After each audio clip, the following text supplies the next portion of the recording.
Good morning, everyone, and welcome. I'm delighted to have you here today. Today's presentation is titled History of the WHO, with a focus on the Technical Report Series. We'll be exploring the origins and development of this important series and its role within the World Health Organization. So let's get started and take a brief journey through the history that has shaped the WHO's publications over the years. So what is the WHO Technical Report Series, or TRS? Well, it's an official publication series from the World Health Organization that brings together expert committee reports, guidelines, standards, and recommendations. It's a comprehensive resource that covers a wide range of topics including public health, medicines, vaccines, biologicals, diagnostics, and regulatory science. The TRS is used all around the world by regulatory authorities, manufacturers, public health organizations, and policymakers, making it a key reference point for adopting best practices and standards. Now, moving on to the purpose and role of the TRS. Essentially, it provides scientific and technical advice from WHO's expert committees, helping guide decision-making across different sectors. It serves as both normative and advisory guidance, which means countries can adopt these standards into their own regulatory frameworks. This is especially important because it supports the global harmonization of standards, ensuring that health products are of high quality, safe, and effective no matter where they are produced or used. So, in the bigger picture, the TRS plays a crucial role in aligning efforts worldwide to improve health outcomes through consistent, science-based standards. Let's take a closer look at the origins of the WHO TRS. The TRS actually emerged from the work of WHO expert committees, including the Expert Committee on Biological Standardization. This particular committee has been meeting annually since 1947, which shows the long-standing effort behind establishing international health standards. It's important to understand that the TRS didn't develop in isolation. It built on earlier efforts at international cooperation in health standards, which date back even before WHO was established. For instance, during the pre-WHO era, organizations like the League of Nations health bodies played a key role in laying the groundwork for such standards. All of this history highlights how the development of the WHO TRS is part of a broader, ongoing effort to promote global health through standardized and coordinated actions. It's a testament to the importance of international collaboration in safeguarding health worldwide. Let's take a look at the early TRS reports from the 1950s and 1960s. During this period, we see that TRS reports started to be published regularly by expert committees, which helped establish a solid foundation for pharmaceutical standards. One key report from 1965, TRS number 307, reflects the early guidance provided by the World Health Organization on pharmaceutical specifications. This was an important step in setting uniform standards for drug quality. Then, a few years later, in 1969, TRS number 418 continued to build on that foundation. It offered more detailed technical recommendations for drug standards, ensuring that quality and safety were prioritized as the field advanced. Overall, these early reports played a crucial role in shaping the standards we rely on today, and they highlight the ongoing effort by experts to ensure medicines are safe, effective, and of consistent quality across the globe. In the 1960s, we see a significant development in how TRS reports were being produced and used. They were now being regularly published by expert committees, which helped ensure that the guidance was consistent and based on the latest scientific understanding.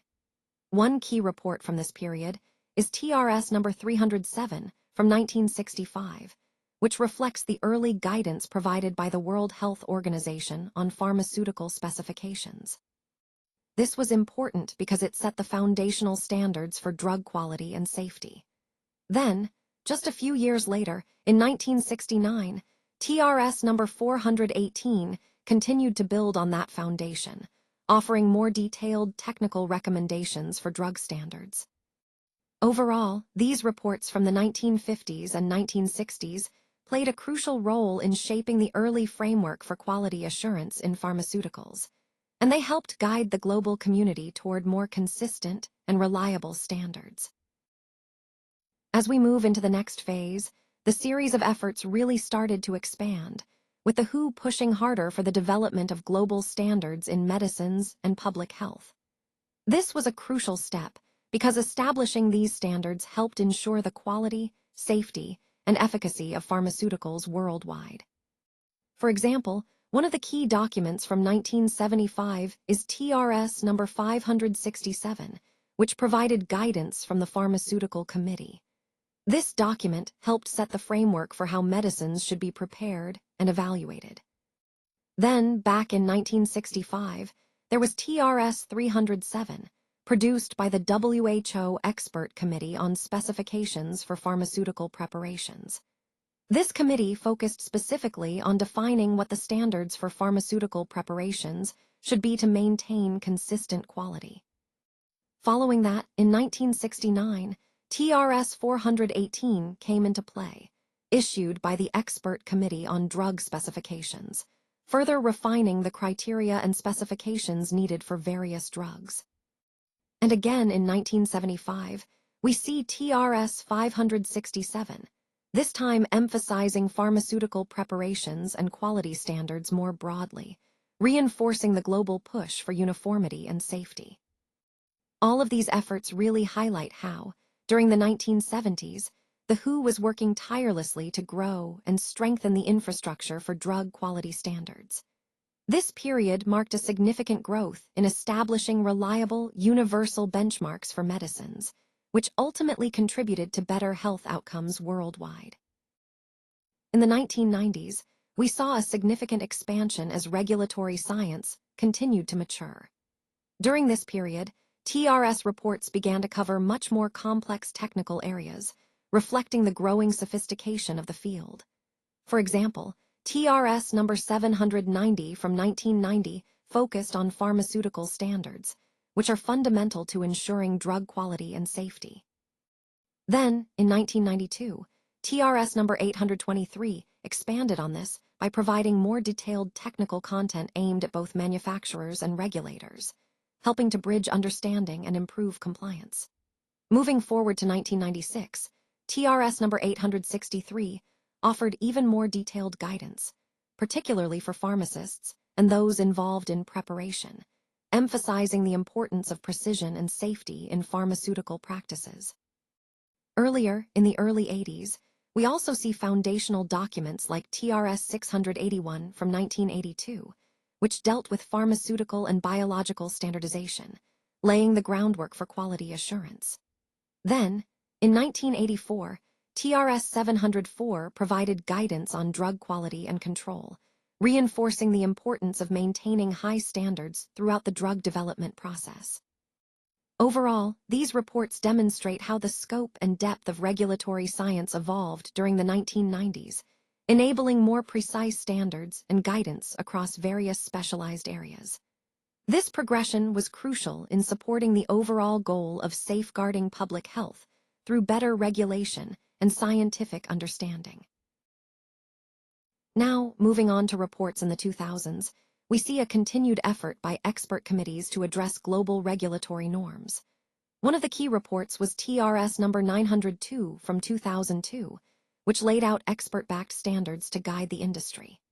Then, in 2003, TRS number 908 provided more detailed recommendations, helping to clarify and specify best practices. Following that, TRS number 929 in 2005 offered further pharmaceutical guidance, ensuring that regulations kept pace with advancements in the field. Finally, in 2011, TRS 961 updated good manufacturing practices and regulatory norms, reflecting the evolving landscape and the importance of maintaining high standards. These reports collectively highlight how regulatory frameworks have been refined over time, supporting global consistency and safety in the pharmaceutical industry. As we move into the 2010s, you can see how the landscape of global regulatory needs started to become more complex and diverse. In response, the TRS expanded beyond just basic guidance to encompass a broader range of documents that help shape regulatory norms worldwide. For example, in 2018, TRS 1011 was published, which set standards specifically for biological products and vaccines, key areas that require precise regulation due to their complexity and importance.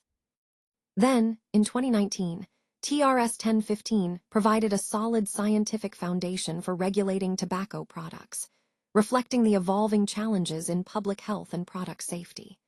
You also see earlier updates like TRS 986 from 2014, which included annexes on quality risk management and good manufacturing practice updates, critical elements for ensuring consistent quality.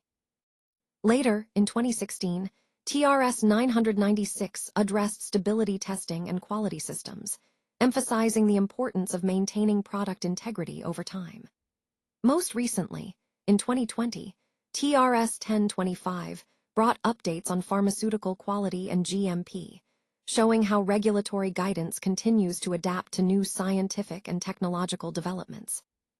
Overall, these documents highlight how the TRS has grown to support a more sophisticated and comprehensive approach to regulation, aligning with the overall theme of advancing global health standards through continuous guidance and refinement. Let's take a closer look at some of the recent additions that are shaping current regulatory norms. Starting with TRS 1033 from 2021, we see updated annexes that focus on quality and safety, emphasizing the importance of maintaining high standards throughout the manufacturing process. Moving on to TRS 1044 from 2022, which covers good manufacturing practices and inspection practices. These updates help ensure consistent compliance and effective oversight across the industry.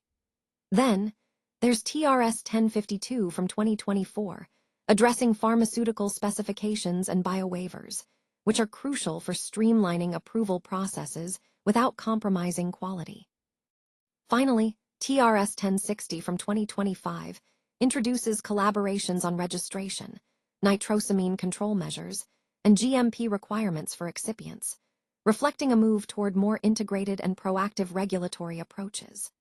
These recent additions collectively highlight how evolving norms aim to enhance safety, quality, and efficiency in pharmaceutical regulation, connecting directly to our overall theme of continuous improvement in the industry. Let's take a closer look at TRS and regulatory norms. First, it's important to understand that TRS recommendations are meant to serve as technical guidance. They are not legally binding, which means they provide a framework or best practices without being enforceable laws. However, many national regulatory authorities do adopt or adapt the content from TRS into their own legal frameworks. So, while TRS itself isn't law, it often influences national regulations and standards.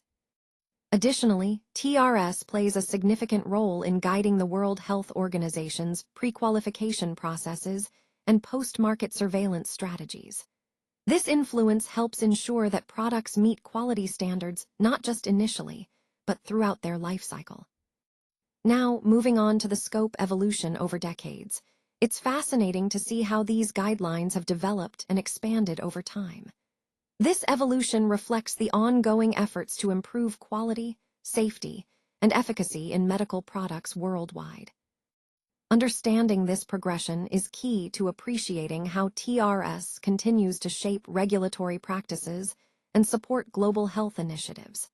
It's all about adapting to new challenges and advancing standards to protect public health effectively. Now, let's take a look at how TRS is used today. Regulatory authorities rely heavily on the TRS for a variety of critical tasks. They use it as a foundation when drafting new regulations, ensuring that the rules are based on comprehensive and standardized information. It's also essential for setting inspection standards, helping to maintain consistency and quality during inspections. Additionally, the TRS guides quality assurance processes and good manufacturing practice, or GMP, guidelines, which are vital for ensuring product safety and efficacy. And perhaps most importantly, The TRS helps harmonize national standards with international best practices, facilitating global cooperation and consistency in regulation. Moving on to the history of the TRS, there are some key milestones that highlight its development over time. It all started back in 1947 with the first expert committee meetings, which laid the groundwork for what would become the TRS content. Then, during the 1960s and 70s, we saw the establishment of regular TRS reports, providing a more structured and continuous source of information. Fast forward to the 1990s and early 2000s, when the scope expanded significantly to include detailed technical guidance for pharmaceuticals and biological products. And more recently, from the 2010s through the 2020s, the coverage has broadened even further to include vaccines, diagnostics, tobacco regulation, and the evolving field of regulatory science. All of these milestones reflect how the TRS has grown to become an indispensable tool in global health regulation, supporting not just compliance, but also innovation and international collaboration. The WHO Technical Report Series, or TRS, is the official publication series of the World Health Organization. It serves as a key resource, containing reports from WHO expert committees that offer scientific, technical, and regulatory guidance. These reports cover a wide range of critical areas such as medicines, vaccines, biologicals, diagnostics, blood products, good manufacturing practices, quality control, and regulatory systems. One of the main goals of the TRS is to develop international standards, guidelines, and recommendations to ensure that health products are safe, effective, and of high quality. This makes the series incredibly valuable not only for setting global benchmarks, but also for fostering consistency across different regions. You'll find that many national regulatory authorities, pharmaceutical manufacturers, and public health agencies rely heavily on these reports to guide their work. They support global harmonization efforts, promote regulatory reliance, and help strengthen health systems worldwide. It's also important to note that the TRS is continuously updated, reflecting the latest scientific advancements and current regulatory norms. This ongoing process ensures that the guidance remains relevant and effective in addressing emerging challenges in global health. So, in essence, the WHO TRS is a cornerstone document that helps unify and elevate health standards across the globe, aligning efforts to improve health outcomes for everyone. For further support, please don't hesitate to contact us. We're here to help and ensure you have all the resources you need. Thank you so much for your attention and engagement throughout this presentation. If you have any questions or need additional information, feel free to reach out. We appreciate your interest and look forward to working with you.